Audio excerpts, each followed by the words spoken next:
first question for you, I mean, there is a lot going on at the State Department right now. I guess just talk a little bit about kind of first question. Secretary of State Rubio obviously has sort of some other things added to his plate. Just kind of talk about how it's all going to work moving ahead. Well, I think what it shows is everything that has been accomplished in the last 100 days and everything that we will accomplish in the next 100 days. This partnership, this collaboration we've seen between President Trump and Secretary Rubio, but really the entire team. Again, those accomplishments we've seen really have been historic, and there's no other term for it. So we're going to continue seeing that collaboration. We're going to continue seeing that vision with President Trump directing this America First foreign policy, and then Secretary Rubio and others implementing that vision in collaboration across agencies with President Trump to make sure we're delivering results for the American people. But it seems to me the Secretary of State is already a big job. Adding national security advisor to those list of priorities, I mean, that's got to be tough, right?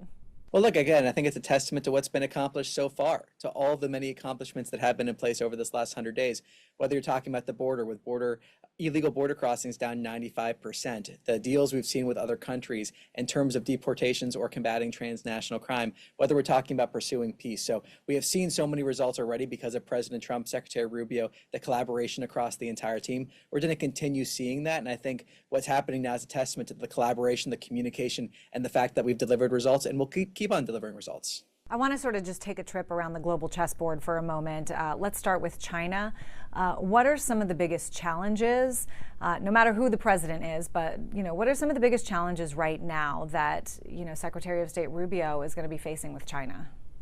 Well, look, I think one of the important things you're seeing, and President Trump, Secretary Rubio have talked about this, Secretary was talking about this just the other day, the unfair trade practices that we see from the CCP, the unfair trade practices that take advantage of the American people, take advantage of the American worker. And President Trump and Secretary Rubio have said, enough is enough. We're no longer going to have the American worker being taken advantage of. We're going to put the American worker first. So that's a massive problem that we've seen that we need to address, and President Trump is the first one to address it. And I think another important problem of many that we're dealing with is the flow of fentanyl. I mean, we're seeing fentanyl come across the border. Fentanyl is a leading cause of death for Americans aged 18 to 45.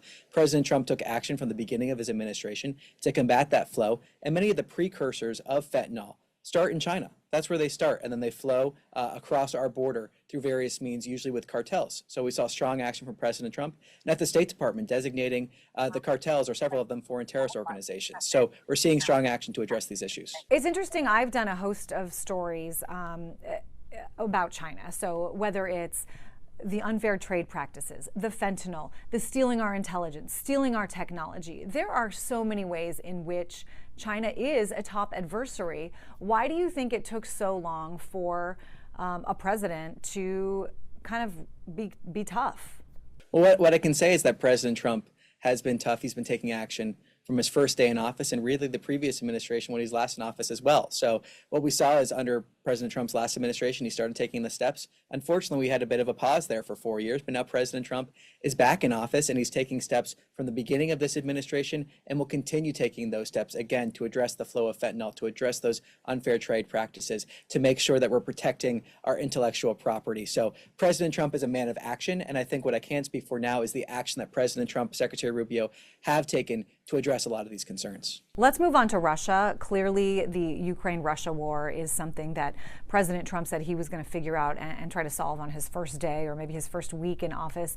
It's now been more than 100 days, and this hasn't happened.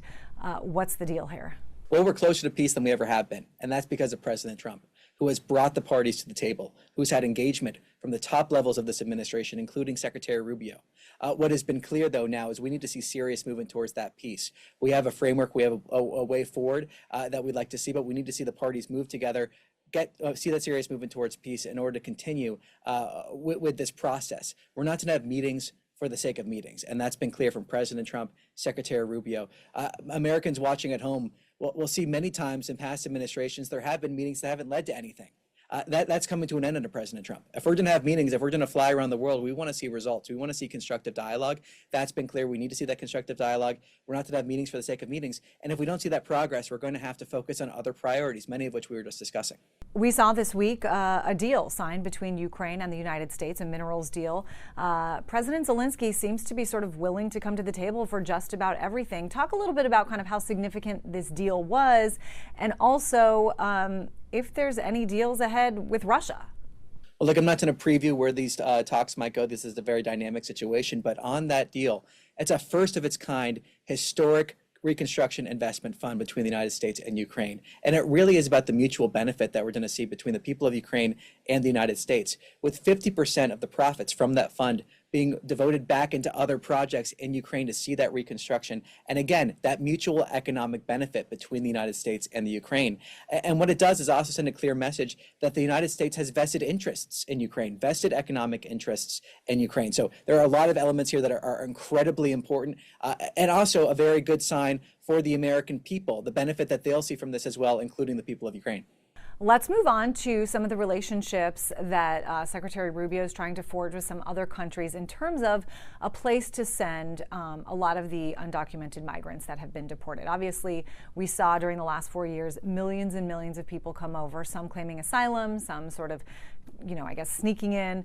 And the Trump administration, as we all know, has been pretty aggressive in trying to deport people. I know it's important to have relationships with other countries because there's not enough room or facilities here in the United States to keep them. Talk a little bit about what's happening on that front, what countries you think might be willing to help out. Well, look, on a broad level, what we're seeing now is illegal border crossings down 95% compared to last year. 95%. That is a clear promise made, promise kept from this administration.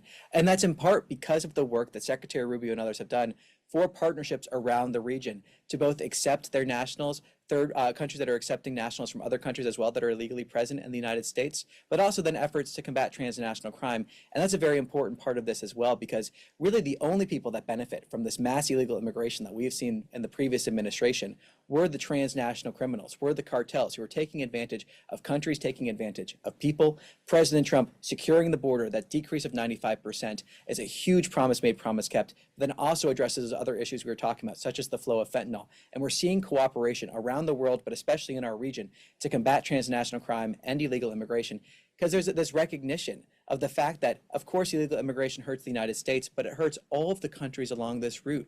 This needs to come to an end. Countries are stepping up, coming to an end, and we thank our partners that are working with us to end the illegal immigration crisis. I know Senate Democrats yesterday threatened to force a vote on a bill that would require a human rights report on El Salvador. And if that report is not done by the Trump administration, I believe it would fall under your department, the State Department, then all aid to El Salvador would have to end. If they are able to get enough votes on this, will the State Department make this report happen? Well, look, El Salvador has been a great friend to the United States, a great partner to the United States in ending the illegal immigration crisis, or at least addressing it and combating transnational crime. I'm not going to preview or speculate what might happen in terms of Congress, but I want to thank El Salvador for the work they've done in partnering with us to address this illegal immigration crisis. And again, it's a perfect example of how this transnational crime affects so many nations in our region, how it needs to come to an end, and how the American people want it to come to an end, and how when we address transnational crime, we end illegal immigration, it leads to mutual prosperity in our entire region. So there's no concerns about the human rights abuses that are well known across the country? Well, look, again, I want to stress the fact that El Salvador has decreased crime in their country and has worked with us to end the illegal immigration crisis, or at least take steps to get there. We need to end transnational crime. We need to end illegal immigration. And again, the only people that benefit from illegal immigration on this scale, especially on this scale, are the transnational criminals. The transnational criminals with evidence that shows that that route to the border under the previous administration was one of the most dangerous in the world. We need to see it come to an end. President Trump is putting it to an end, and we're working with countries around the world to end illegal immigration and address transnational crime. And Tommy, is there any topics that I didn't ask you about that you really wanted to make sure we talked about? Well, one thing I really want to stress is that we have an America First foreign policy, and the State Department every single day, from the first day that Secretary Rubio set foot in the building, has been pursuing an America First foreign policy. But when we do that, we find that common interest, that mutual interest in working with other countries, and that makes everybody better off. Well, hey, it was great to talk to you. Thanks so much. Thank you very much. Thank you.